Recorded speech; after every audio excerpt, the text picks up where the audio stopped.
बहुत समय पहले की बात है। किसी गांव में शंकर नाम का एक वृद्ध व्यक्ति रहता था। उसकी उम्र 80 साल से भी ऊपर थी, पर वो 40 साल के व्यक्ति से भी स्वस्थ लगता था। लोग बार बार उससे उसकी सेहत का रहस्य जानना चाहते, पर वो कभी कुछ नहीं बोलता था।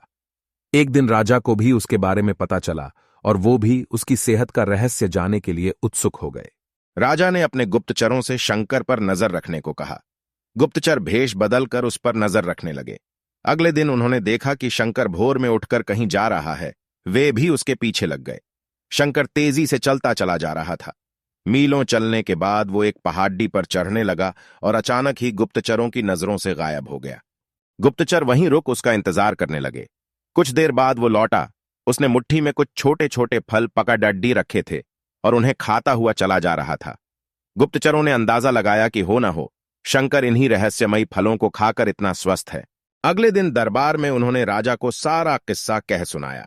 राजा ने उस पहाड़ी पर जाकर उन फलों का पता लगाने का आदेश दिया, पर बहुत खोजबीन करने के बाद भी कोई ऐसा असाधारण फल वहां नहीं दिखा। अंततः थक हार कर राजा शंकर को दरबार में हाजिर करने का हुक्म दिया। राजा शंकर, इस उम्र में भी तुम्हारी इतनी अच्छी सेहत देखकर हम प्रसन्न हैं। बताओ, तुम्हारी सेहत का रहस्य क्या है?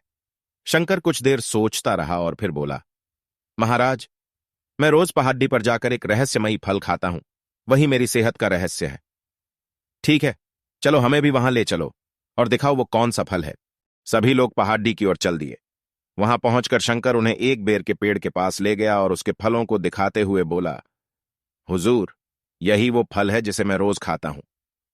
राजा क्रोधित होते हुए बोले, तुम हमें मूर्ख समझते हो। ये फल हर रोज हजारों लोग खाते हैं, पर सभी तुम्हारी तरह सेहतमंद क्यों नहीं हैं?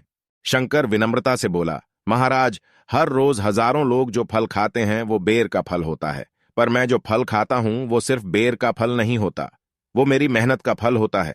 इसे खाने के लिए मैं रोज सुबह 10 मील पैदल चलता हूं, जिससे मेरे शरीर की अच्छी वर्जिश हो जाती है और सुबह की स्वच्छ हवा मेरे लिए जड़ी बूटियों का काम करती है। बस यही मेरी सेहत का रहस्य है।